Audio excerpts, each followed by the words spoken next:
A paisagem é de uma beleza exuberante, com cores e sons harmônicos, rios, nascentes, flora e fauna, em uma diversidade sem igual. Quem vê a paz que esse santuário ecológico transmite, não imagina as histórias guardadas aqui. Nos anos para cá, ainda apanharam de chicote, ainda foram maltratados. Vicente é descendente de uma das famílias quilombolas que ocuparam a região Costa Verde do Rio de Janeiro há cerca de 100 anos. Viveram os horrores da escravidão e foram fundamentais para o desenvolvimento econômico do estado.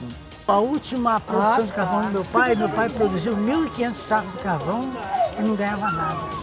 Meu pai produzia banana cortava a banana para o seu Vitor Breves aqui na época, e na hora de receber eles davam o que queriam. Os anos passaram e os quilombolas ainda vivem um regime de escravidão.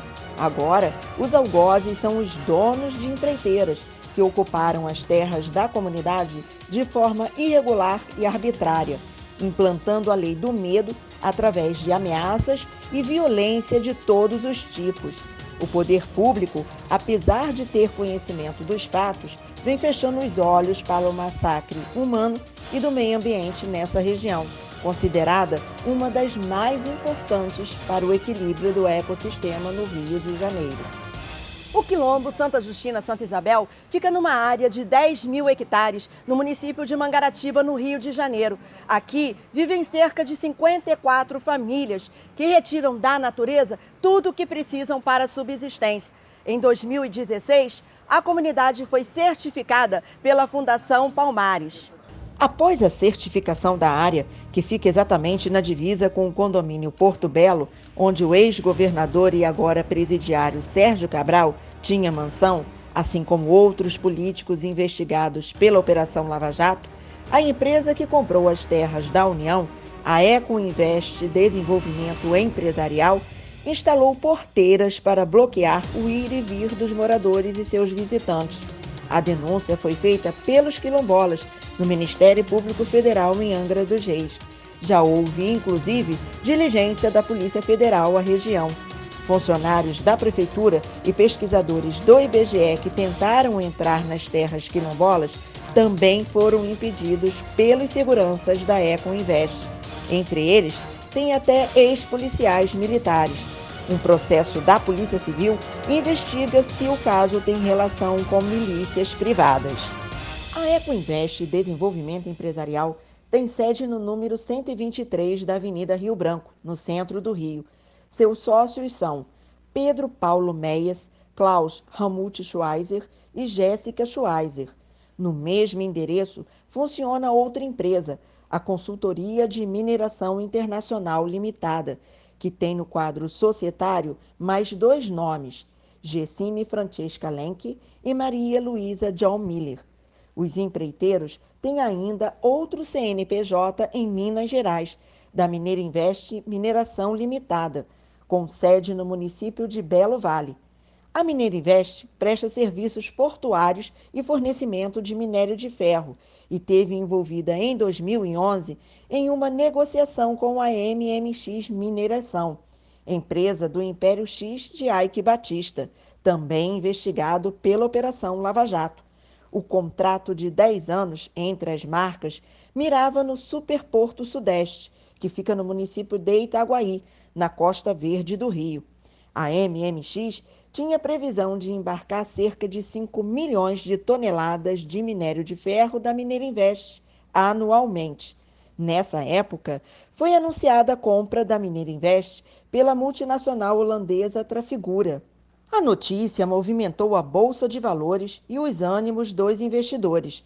A Trafigura é responsável hoje pelas atividades do Superporto Sudeste. Um ex-executivo da marca holandesa também está na lista de investigados da Lava Jato, em operações ilícitas envolvendo a Petrobras. Esse contrato entre a MMX, do Ike Batista, e a Mineira Invest tem todo o indício de ser fraudulento, assim como muitos outros contratos firmados por empresas de Ike Batista. Um indício claro de fraude reside no fato de que já havia avaliações na qualidade do minério de ferro na área de exploração da Minério Invest que mostrava que esse minério era imprestável para exportação. Portanto, na data da assinatura desse contrato já era sabido dessa imprestabilidade por parte dos agentes que assinaram o contrato. A Minério Invest tem ainda a empresa situada no mesmo endereço da Eco, o que é mais um fato suspeito, principalmente porque o Eike Batista tem terrenos naquela área. Existem fortes indícios de Eike Batista estar envolvido em mais essa fraude.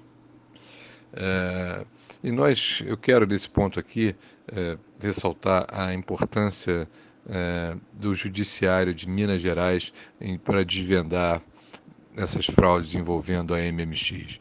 Nós, inclusive, já estamos entrando em contato com a escritório de advocacia em Minas Gerais, porque o judiciário de lá tem se mostrado bem mais eficiente no levantamento dessas fraudes do que os do restante do país, especialmente do Rio de Janeiro.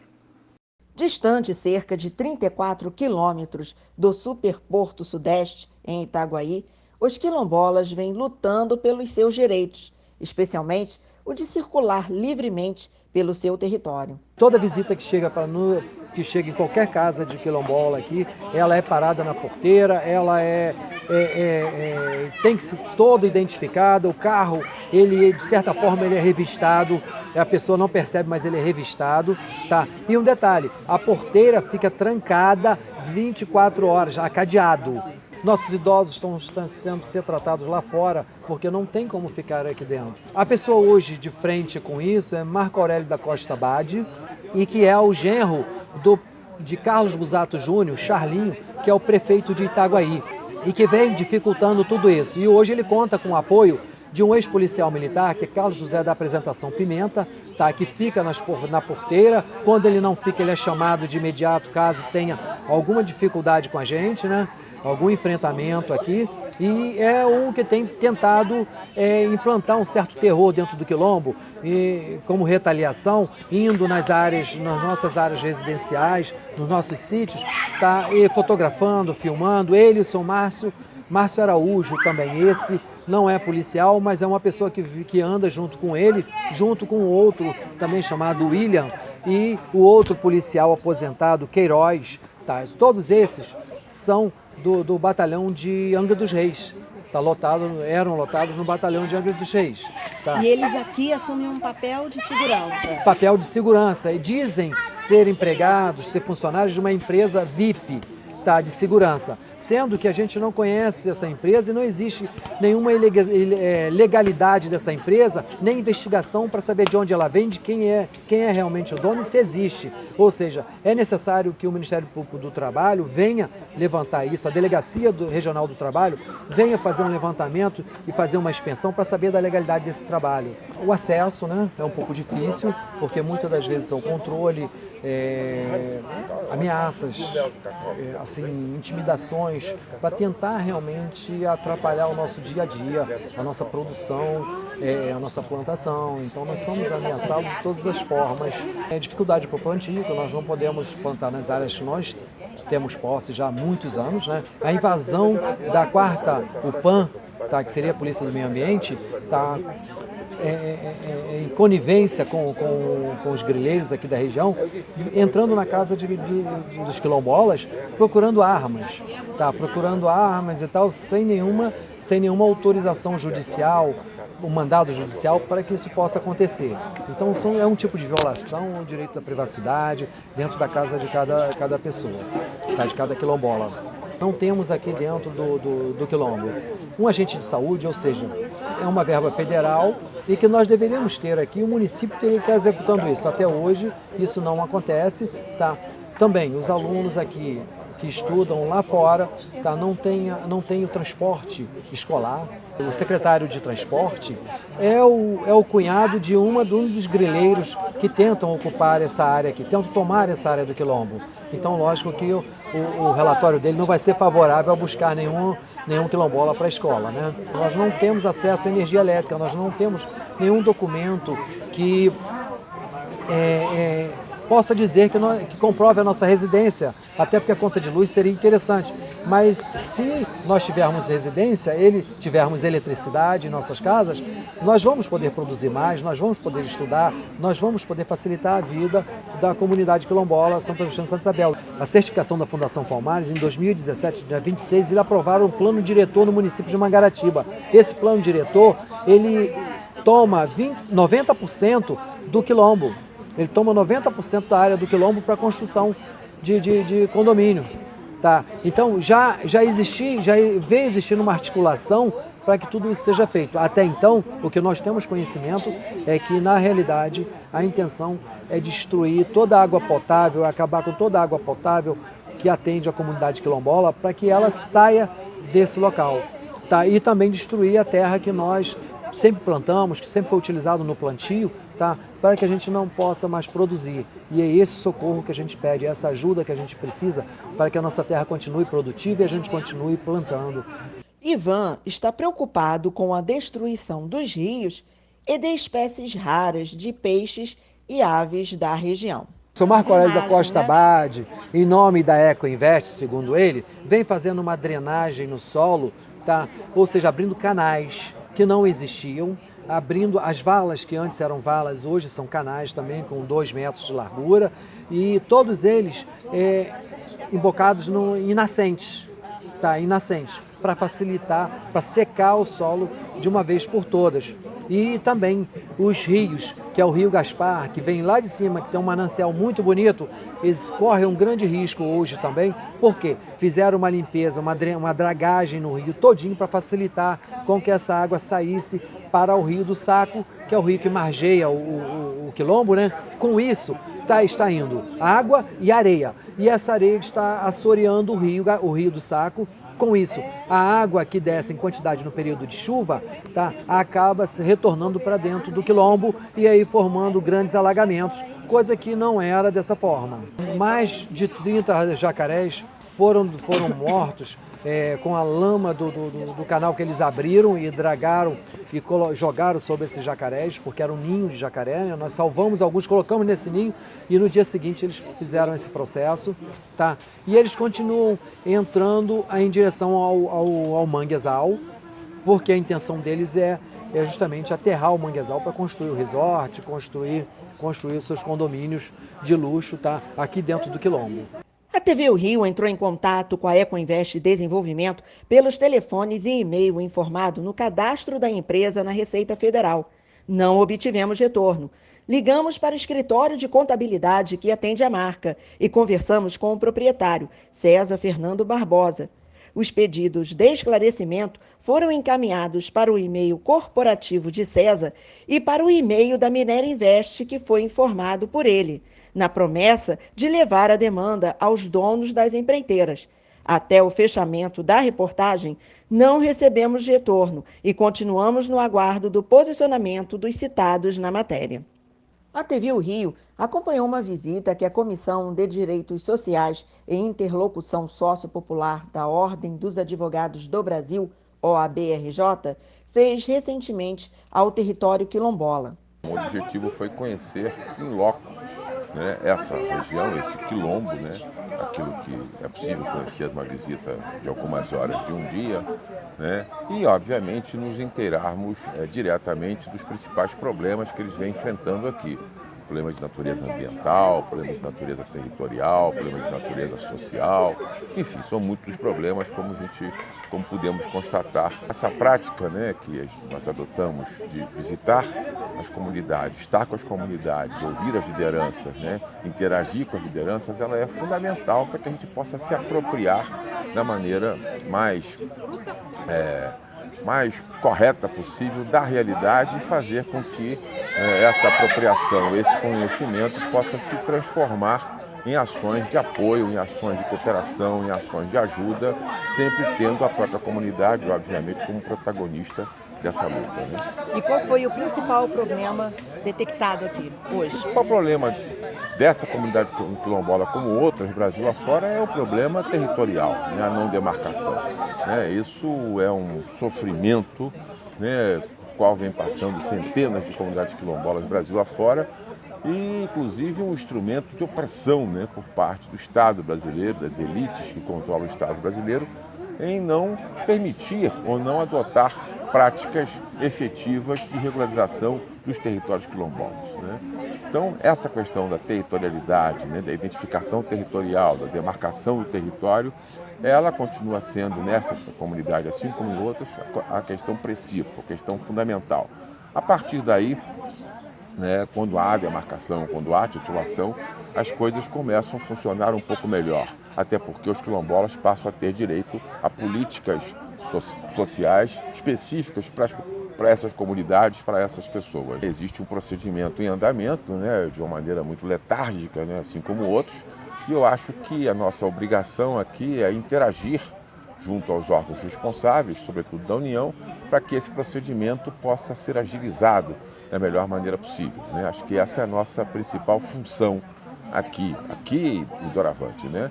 Além do mais, contribuir, né, tentar ajudar com outras políticas públicas que possam vir para a comunidade, que são direito, né, dos quilombolas, para que essas políticas públicas agreguem mais qualidade de vida, mais bem viver a essa gente tão boa, tão fantástica que mora nessa região. Os moradores contam que desde novembro do ano passado, as empreiteiras intensificaram as suas atividades no lugar, com o uso de caminhões e tratores pesados no desmatamento de vegetações virgens e abrindo canais cada vez mais extensos em riachos da região. Nem a área reservada da Petrobras foi poupada das escavações. A placa aqui, ela é bem clara. Não dragar. Ivan, eles já dragaram aqui, essa área. Pois é, dragaram tanto aqui na frente, tá, que passa por cima do duto, como também fizeram a dragagem pelas laterais. Das laterais existe um marco de segurança, tá, que por lei você não pode se aproximar desses marcos a menos de 50 metros, tá, então você tem que se manter afastado deles 50 metros pelo menos. E eles fizeram uma dragagem de ponta a ponta, tá, criando, e com essa chuva criando uma grande erosão, comprometendo a segurança desses dutos que estão enterrados aqui. Da Petrobras, né? Justamente, da Petrobras, e a gente espera que a Petrobras também tome atitude e venha verificar e fazer uma inspeção séria com relação a esse crime que está cometendo aqui no quilombo Santa Justina, Santa Isabel. É mais um crime ambiental, né? Mais um crime ambiental, é mais assim um sinal de que que um acidente ambiental pode acontecer, e gravíssimo. Tá, porque imagine um tubo desse atingido e vazando aqui dentro do quilombo Santa Justina, vai ser assim um grande agressão ao nosso ecossistema. E a gente espera que as autoridades tomem uma providência quanto a isso. Com a depredação batendo na porta, as famílias que vivem nesse paraíso valorizam cada presente da natureza. Em qualquer direção que a vista pode alcançar, os recursos são abundantes, principalmente para quem tem vocação para a vida no campo. Nós estamos no sítio das Parcas. Aqui vivem cerca de 10 famílias. A região é simplesmente bonita, deslumbrante. Tem vários poções, como este aqui. Você está vendo?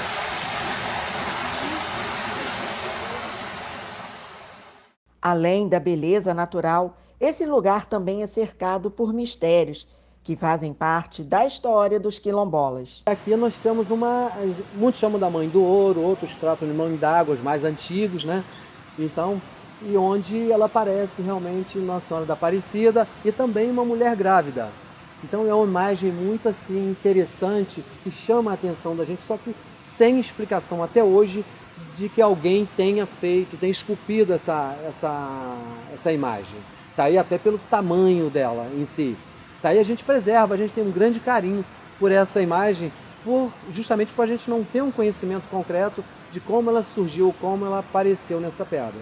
Durante a excursão, uma grande surpresa. Encontramos este sítio arqueológico, que ainda não foi registrado pelos historiadores. Pela grandeza, por essa estrutura aqui antiga de alambique, de produção de cachaça, dá para você imaginar quantas pessoas trabalhavam aqui, moravam aqui, viviam, e o volume de produção que devia ser feito aqui, né? Para escoar. Isso aqui tem história. Isso aqui é um sítio super precioso. Você preservando um lugar desse, imagina o valor que isso aqui tem de atração turística. Porque tem esses elementos tanto construídos aqui com as pedras, quanto os elementos da paisagem naturais.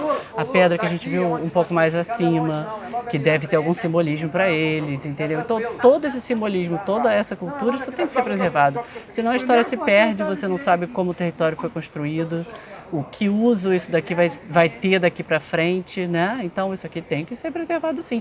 E tem potencial de visitação, potencial de estudo, de educação ambiental, de fazer rede com as escolas, de trazer os alunos. A convite da comissão da OAB, a geógrafa vai desenvolver em conjunto com a comunidade a cartografia social do território quilombola. A cartografia social é uma ferramenta em que os sujeitos fazem seus próprios mapas, porque geralmente os grupos minoritários eles são excluídos dos processos de mapeamento oficiais. Então existem vários mapas do território e que a história desses grupos elas não é mostrada. Parece que quando você pega um mapa geográfico de uma certa região que ali não tem pessoas, que ali não vive, ali não tem histórias, não tem sonhos, não tem símbolos. E a cartografia social ela vem como uma ferramenta para contar as histórias desses grupos, registrar as espacialidades, as territorialidades. Então aqui tem muita coisa para ser feita, se eles toparem, e pode ser bem benéfico, vamos dizer assim, porque tem a parte histórica tanto das ruínas, do passado, dos antecedentes deles, né, dos familiares, e tem a história do presente também, o que eles fazem agora, qual o uso dos recursos naturais que eles fazem agora, o que eles precisam de água, de ar, de qualidade de alimentação, de tudo que eles podem registrar, vamos dizer assim, porque eles podem usar esses mapas em diversos momentos, tanto no manejo de recursos naturais, quanto no registro histórico, no registro tanto do passado quanto do presente, ou até fazer vontades futuras, o que eles desejariam para esses territórios. E aqui tem potencial, depois que a gente passou o dia inteiro aqui, a gente viu que a gente chama simples pedra, mas para eles tem uma história muito grande. Vimos a ruína do Alambique, aqui as moradias das pessoas, que já vem dos antepassados. Toda a natureza aqui, ela é importante para eles de uma forma que os visitantes de fora não veem, e os órgãos gestores oficiais, eles também não percebem. A gente sabe que essas populações tradicionais, elas que mantêm o ecossistema, elas são responsáveis pela preservação do ecossistema, porque elas precisam deles para reproduzir seu modo de vida, né? Então é fundamental, por isso que o apoio, por isso que é tão necessário apoiar as populações indígenas e quilombolas, que elas que vão manter os ecossistemas aí em pé, nesse mundo louco aí de aceleração de destruição da natureza. Seguimos em frente para conhecer um pouco mais das tradições quilombolas. A bonequinha Baioni quer dizer encontro precioso. Ela é o símbolo da resistência da comunidade quilombola. Este aqui é um chaveirinho que foi feito pela Raquel, que está aqui ao meu lado. Ela vem de feiras de artesanatos e é também o que mantém a família, né? Ela vai contar, né, Raquel, pra gente um pouquinho da historinha da Baioni. Então, a história as negras vinham no norte do Negreiro, Brasil, e ali para acalentar seus filhos, elas faziam das saias, rasgavam tecido, com tira, faziam o corpinho das bonecas e doavam para seus filhos, para acalentar, né, para eles não ficarem, né, ficavam muito perdidos. E ali no meio de todos os adultos, então era um jeito delas acalmar as crianças. E ficou esse símbolo, né? A bonequinha Baioni, ela é a bonequinha da resistência. E tem a ver com a história. Tem a ver com a nossa história. Que nós vemos aqui, né? Resistindo tudo. Agora aqui o final é feliz, né? Sim, o final feliz, com certeza. E aí já havemos coreamento. Na pausa para o almoço, conhecemos a culinária da comunidade. Nós chegamos em um dos lugares mais acolhedores do Quilombo, uma referência para os seus moradores. Nós chegamos agora na casa da dona Almerinda Augusta, a tia Belinha, que faleceu há pouco tempo, com 86 anos.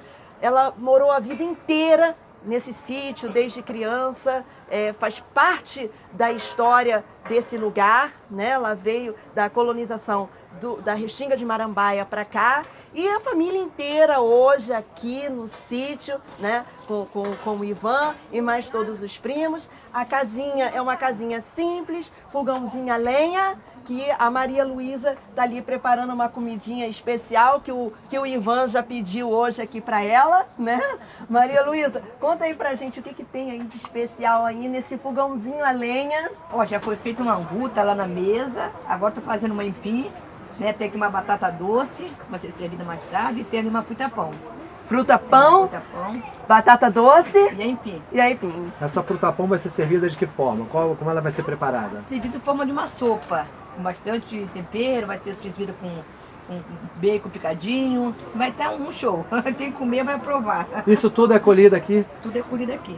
Tudo plantado e colhido aqui na região, né? Como batata, dentro do quilombo, a batata né? ele pegou ali, eu peguei no meu sítio, a gente juntamos tudo para fazer esse banquetezinho para vocês.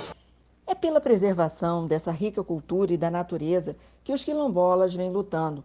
Não pedem nada além dos direitos sociais, a oportunidade de trabalhar e gerar renda através do solo fértil.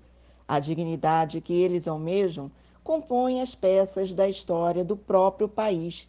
Está na recuperação do sítio arqueológico, na preservação das espécies em extinção, das vegetações e nascentes desse santuário. Foram das batalhas que nasceram as comunidades quilombolas no Brasil, e é nelas que os descendentes das fazendas Santa Isabel e Santa Justina se inspiram para recuperar o espaço e a liberdade que tanto sonham. Tinha-se um mutirão, né, de amigos quilombolas, todos, como hoje nós estamos tentando manter isso, continuar essa obra de um trabalhar no sítio do outro. A nossa luta, a nossa resistência dentro do quilombo Santa Justina e Santa Isabel não é pela terra em si, mas é pela liberdade, pelo direito de ir e vir, pelo direito do cidadão. E nós precisamos e temos que garantir isso. Então a gente imagina nossos bisavós de época, e nós, a partir da certificação, veio uma força maior para essa luta. Então, desde 2016 que nós estamos nessa batalha, em 2017 nós intensificamos mais, e aí estamos, porque nós precisamos de uma resposta, porque o que vai acontecer realmente seria a expulsão da comunidade quilombola Santa Justina e Santa Isabel da sua área ocupada há mais de 100 anos.